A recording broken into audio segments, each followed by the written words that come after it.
안녕하세요. 사랑하는 성도 여러분, 반갑습니다. 구원의 주님이 우리와 함께 하십니다. 우리와 함께 하시는 주님을 찬양합니다. 기도합시다. 하나님, 오늘도 저희들에게 새날 주심이 감사합니다. 오늘 하루도 하나님 인도하심 따라서 또 말씀 따라서 저희들의 삶이 거룩하고 또 평안하고 또 복된 하루가 되게 하여 주시옵소서. 새해에도 저희들이 계속해서 주님의 말씀을 의지하고 붙잡고 또 말씀 인도하심을 받도록 성령님 저희들을 도우시고 함께하여 주시옵소서. 예수님 이름으로 기도합니다. 아멘. 네, 오늘 말씀은 누가복음입니다. 2장 1절에서 20절입니다. 누가복음 2장 1절에서 20절. 그때에 가이사 아구스도가 영을 내려 천하로 다 호적하라 하였으니 이 호적은 구레뇨가 수리아 총독이 되었을 때에 처음 한 것이라. 모든 사람이 호적하러 각각 고향으로 돌아가매 요셉도 다윗의 집 족속이므로 갈릴리 나사렛 동네에서 유대를 향하여 베들레헴이라 하는 다윗의 동네로 그 약혼한 마리아와 함께 호적하러 올라가니 마리아가 이미 잉태하였더라. 자, 제가 일단 1절에서 5절까지 읽었는데요. 자, 오늘은 이제 예수님의 그 나심에 관한 그 내용이지만 우리가 어제 그저께 보지 못한 것은 예수님의 탄생에 관한 예고 1장 26절에서 38절. 이것은 제가 작년 12월에 대림절 말씀으로 이 본문으로 설교를 한 적이 있습니다. 그 다음 이제 마리아가 엘리사벳을 방문했고요. 또 그 후에 마리아가 이 방문을 듣고 그 엘리사벳의 주신 이 말씀을 들으면서 너무나도 기쁨으로 주님께 찬양하는 마리아 찬가가 나옵니다. 아주 아름다운 시로 된 이 찬양의 가사죠. 이게 누가복음 1장 46절에서 그다음 55절까지 이어지는 이 찬송을 우리는 그렇게 많이 부르지 않는데 이 가사로 된 찬양은 굉장히 기독교 역사에서 많이 불린 찬양입니다.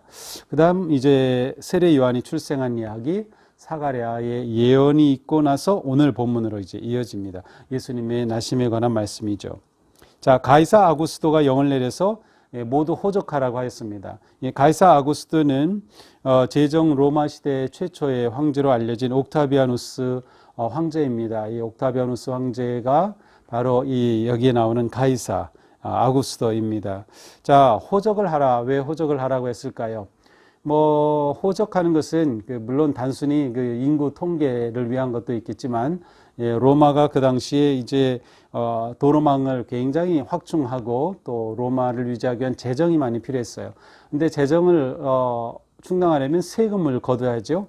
세금을 거두려면 호적이 있어야 돼요. 사람이 주민 등록이 있어야 세금을 부과하죠. 그래서 이제 이 호적을 하라고 한 것입니다. 근데 이제 호적하는 것은 고향에 가서 해야 했어요. 따라서 마리아와 요셉은 고향으로 3절에 보니까 호적하러 고향으로 올라가니 이렇게 고향으로 올라가니. 자, 요셉의 고향이 어디일까요? 베들레헴으로 올라갔습니다. 이 가문의 고향이 베들레헴이었어요. 원래 살던 곳은 나사렛인데 나사렛에서 이 베들레헴이라고 하는 곳까지 정말 이 당시에 걸어서 가는 것은 정말 어려운 길인데 이곳까지 갔습니다. 자, 5절 호적하러 올라가니 마리아가 이미 잉태하였더라. 마리아는 꼭 가지 않았어도 될 것 같은데요. 마리아가 요셉과 함께 동행하였습니다. 아마도 마리아가 임신한 상태에서 혼자 둘 수 없었겠죠. 결국 마리아를 데리고 베들레헴에 이르게 되었습니다. 자, 6절입니다. 거기 있을 때 해산할 날이 차서 베들레헴에 갔는데 만삭이 되어서 해산할 때가 가까이 왔습니다. 7절 첫 아들을 낳아 강보로 쌓여 구유엔이었으니 이는 여관에 있을 곳이 없음이로라. 첫 아들을 낳아서 강보에 뉘었다. 싸서 구유에 뉘었습니다. 여관에 있을 곳이 없었기 때문이다. 여관에 있을 곳이 없었기 때문이다. 우리가 보통 이제 생각하기에 여관하면은 이제 숙박업소를 생각하는데요. 사실은 숙박업소가 아니라 개인 집에서 그 당시에 집은 대개 2층 구조로 되어 있고요. 1층은 동물들을 키웁니다. 그리고 2층에서는 그 집 가족이 사는 방이 있고 또 혹시 누가 이제 찾아오거나 손님이 오면 소위 그 게스트룸이라고 하는 그 손님으로 모실 그런 방이 하나가 더 있는 그러한 집 구조입니다. 그러니까 여기서 말하는 여관이라고 하는 것은 사실 바로 이 개인집의 구조에서 손님이 왔을 때 잠을 잘 수 있게 두었던 그러한 조그만 방이라고 할 수 있어요. 그러나 많은 사람들이 호적하러 올라왔으니 이런 상황에서는 이러한 그 여분의 집 방을 찾기가 굉장히 어려웠을 것입니다. 따라서 이 요셉과 마리아는 결국 1층에 있는 그러한 그 외양간에서 자면서 결국 그곳에서 마리아가 해산을 할 수밖에 없는 상황이 되었죠. 하지만 우리가 생각하는 것처럼 그렇게 여기가 그 외양간이 아주 지저분하고 그런 것은 아니라 그 당시 사람들의 생활권으로 볼 때는 얼마든지 이렇게 치우면 사람이 거할 수 있을 정도의 그러한 상황이었던 것 같습니다. 제가 이것을 프린트를 해놨는데 깜빡 잊고 안 가져왔어요. 제가 잠깐 제 책상에서 프린트 좀 가져와서 보여드리겠습니다.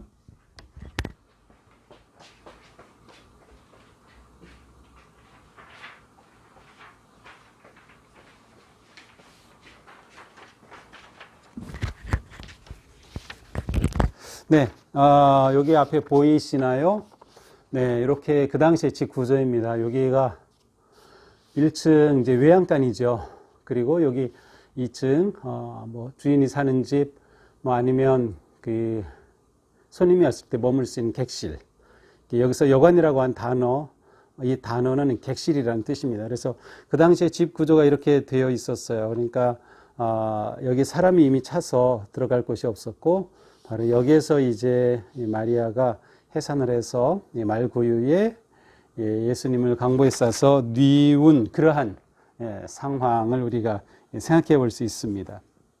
자, 이와 동시에 어떤 일이 일어납니까? 8절부터 봅니다. 그 지역의 목자들이 밤에 밖에서 자기 양떼를 지키더니 주의 사자가 곁에 서고 주의 영광이 그들을 두루 비추며 크게 무서워하는지라. 자, 목자들이 밖에서 양을 지키죠. 사실 이 목자들은 그 당시에 굉장히 중노동을 하는 그런 사람들이었고 또 가난한 그런 사람들이었죠. 그러니까 목축을 하는 그 주인이 있다면 바로 거기에서 이제 목장 주인의 밑에서 일하는 그런 목자들입니다. 밤에 양떼를 지키고 있을 때 주의 사자가 그들 가운데 곁에 서서 놀라운 영광이 비추게 됐어요. 그러자 그들이 두려움에 휩싸이죠. 자, 그때 10절 천사가 무서워 이르되 무서워하지 말라.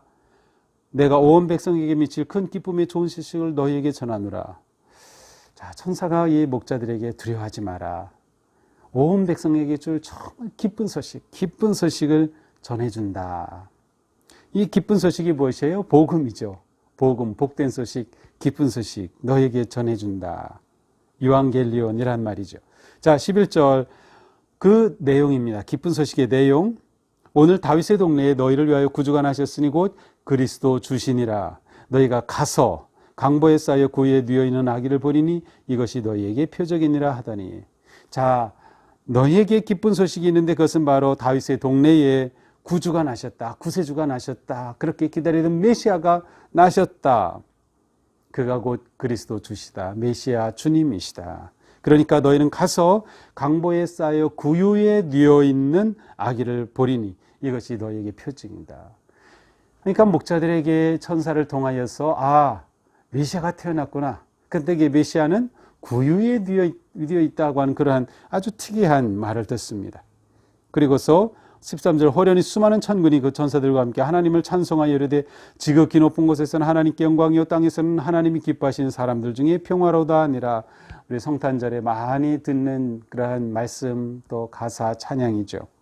지극히 높은 곳에서 하나님께 영광이요 땅에서는 하나님이 기뻐하심을 입은 사람들 중에 평화로다. 하늘에는 영광 땅에는 평화. 천사들이 이렇게 엄청난 찬양을 부릅니다. 그리고 이 천사들이 떠나지요. 자, 그러자 15절 목자가 서로 말하되 이제 베들레헴으로 가서. 자, 어떻게 베들레헴으로 갑니까? 바로 다윗의 동네에 태어났다고 말씀하시니까 천사가 그렇게 일러주니까 바로 베들레헴으로 가는 거예요. 가서 주께서 우리에게 알리신 바 이 이루어진 일을 보자. 정말 이런 일이 일어났나 우리 확인해 보자 하고 16절 빨리 가서 마리아와 요셉과 구유에 누인 아기를 찾아서 마리아와 요셉과 구유에 누인 아기, 구유에 누워 있다는 말을 들었기에 구유에 누인 아기를 찾았습니다. 17절 보고 천사가 자기들에게 이야기하여 말한 것을 전하니 보고서 마리아와 요셉에게 천사가 우리에게 나타나서 이런 말을 전해줬습니다. 그래서 우리가 이렇게 달려서 보니 정말로 아기가 구유에 누워 있군요 라고 하면서 천사가 전해준 말을 전해 주었습니다. 그러자 듣는 자가 다 목자들이 그에게 말한 것을 놀랍게 여기되 거기서 그 사람들이 목자의 말을 들었던 모여있는 사람들이 다 놀랍게 여깁니다. 사람들은 그저 놀라기만 하죠. 그런데 19절 마리아는 이 모든 말을 마음에 새기어 생각하니라. 이 마리아의 특징이죠. 마리아는 깊이 생각하는 여인이었어요. 생각할 줄 아는 사람, 묵상하는 그러한 여인이었어요. 그래서 이 천사가 전해준 말, 목자를 통해서 전해준 그 말을 깊이 생각했죠. 깊이 생각했어요. 20절 이제 이렇게 천사의 말을 전해주고 나서 목자들은 자기들에게 이르던 바와 같이 듣고 본 그 모든 것으로 인하여 하나님께 영광을 돌리고 찬송하며 들어가니라. 이 목자들도 하나님께 영광을 돌리며 찬송하며 들어갔습니다. 천사들이 찬양하였고 목자들이 찬송하며 들어가는 그런 모습이 그려집니다. 자, 오늘 말씀은 바로 예수님의 태어나심에 관한 말씀이죠. 자, 예수님의 태어나심에 관계되어서 수많은 사람들이 등장합니다. 자, 그런데 그 중에 어떤 사람은 예수님의 태어나심과 전혀 무관한 사람이 있고 심지어 헤롯처럼 죽이려고 하는 사람까지 있었고, 그러나 목자처럼 예수님의 나심을 기쁨으로 듣고 또 이 기쁨과 영광의 소식을 그 놀라운 기적을 증언하는 그러한 사람들도 있음을 보게 됩니다. 자, 오늘 말씀을 보면서 저는 이런 생각을 해봤어요. 우리가 예수님의 탄생하심을 기뻐하고 예배하고 또 성탄절을 지키고 하는데 정말 하나님이 원하시는 것은 무엇일까? 그것은 정말로 예수님이 우리 마음에, 우리 삶의 구주로 탄생하시는 것이죠. 그 말은 예수 그리스도를 따르는 삶 아니면 예수 그리스도를 믿고 그분의 인도하심을 받는 삶을 사는 거예요. 그러니까 우리에게 있어서 중요한 것은 단지 예수님의 이 땅에 오심을 기념하는 것이 중요한 것이 아니라 실은 예수님이 내 삶의 전부가 된 삶, 전부가 된 삶을 다른 표현으로 하면 예수님이 내 인생의 왕이 된 삶, 예수님이 내 인생의 구세주, 그리스도가 되신 삶을 사는 것, 이것이 진정한 성탄의 삶이라고 생각을 하게 됩니다. 절기적으로는 오늘도 성탄 후 계절에 들어갑니다. 이제 1월 6일이 주현절인데 사실 주현절과 성탄절은 의미상 똑같아요. 하나님이 우리 가운데 나타나셨다. 그게 주현이고요. 주님께서 우리 가운데 현현하셨다. 그게 1월 6일입니다. 1월 6일과 사실 성탄절은 같은 의미예요. 성탄절은 하나님이 우리에게 이 땅 인간의 몸으로 오셔서 나타나신 거죠. 근데 1월 6일이 또 주현절로 지켜요.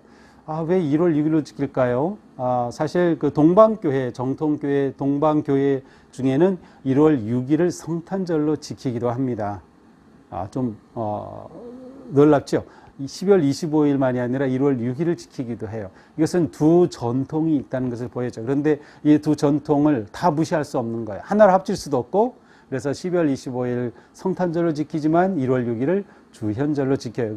그리고 기독교의 절기상으로는 성탄절 12월 25일 후에 오는 주일을 성탄 후 첫 주, 또 어떤 데는 둘째 주까지 있고요. 올해는 1월 3일이 둘째 주죠.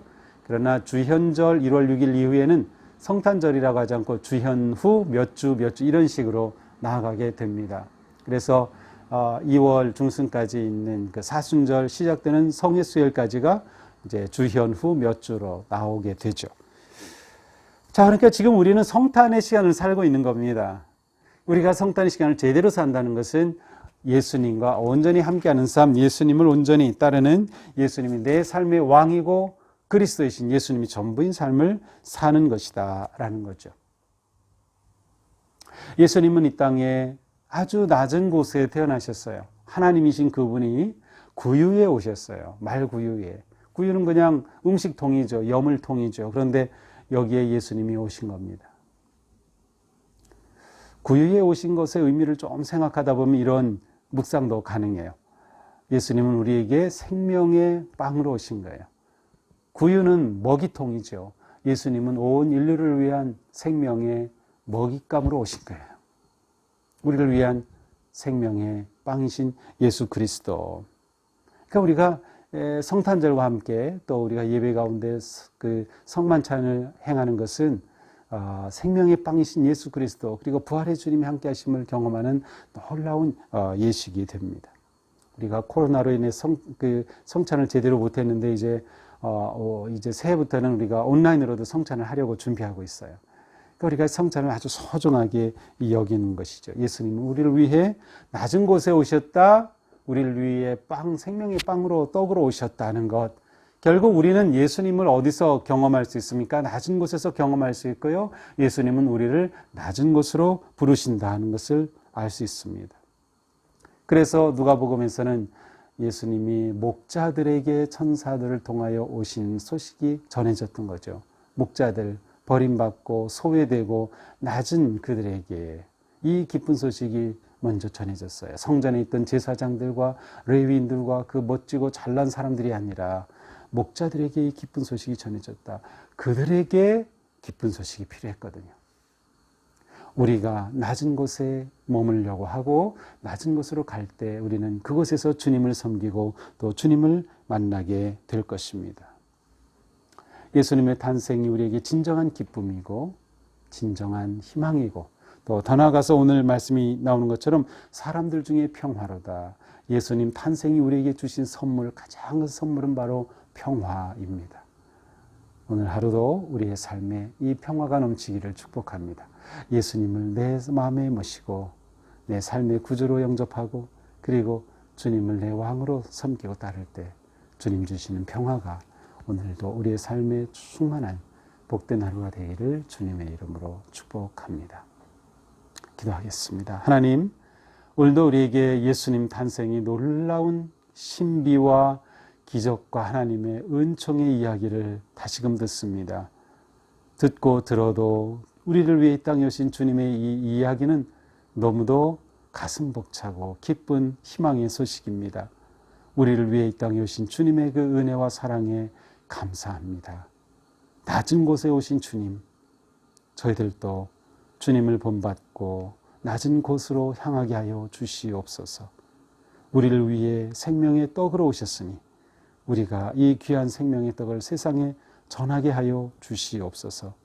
목자들은 천사들의 말을 들었고 찾아서 가서 보았고 그리고 또 전하여 주었습니다.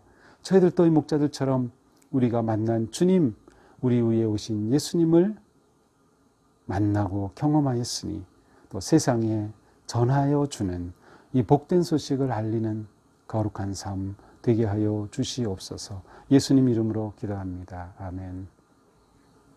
예, 제가 말씀드린 것처럼 우리 이제 새해에는 이 말씀 묵상 성경 읽는 것을 성도 여러분들이 직접 참여해서 이렇게 영상으로 보내주시면 그 부분 이렇게 넣어서 진행하려고 합니다. 그래서 혹시 관심 있는 분들은 이렇게 얘기해 주세요. 밴드에 올려 동수마을 행복한 동수마을 밴드에 올려서도 좋고요. 또 저에게 직접 문자로 저 하고 싶어요 얘기해 주셔도 좋고 그러면 제가 교육자들을 통해서 여러분들이 그 영상을 촬영해서 하도록 물론 이제 아주 긴 구절은 짧게 드릴 겁니다. 그래서 적당하게 읽을 정도로 이렇게 드리겠고요. 이제 새해부터 우리가 새로 이제 제가 교회에서 하려고 하는 운동 가운데 하나가 바로 여기 보이는 것처럼 매일 은혜생활 가이드라고 하는 것입니다. 매일 은혜생활 가이드. 이제 어떤 분들은 우리가 작년에 했던 기쁨 노트로 생각하는데 이 기쁨 노트와는 좀 달라요. 기쁨 노트는 매일 이렇게 적어가면서 하는 것인데요. 그것은 제가 사순절이나 또 이제 가을에 또 그러한 것을 한 번 또 더 하려고 계획하고 있고요. 이것은 1년 동안 우리가 신앙생활 하기 위해 사용하는 가이드입니다. 그런데 이거 사용하는 것은 우리 개인에 따라서 얼마든지 다양하게 사용하실 수 있어요.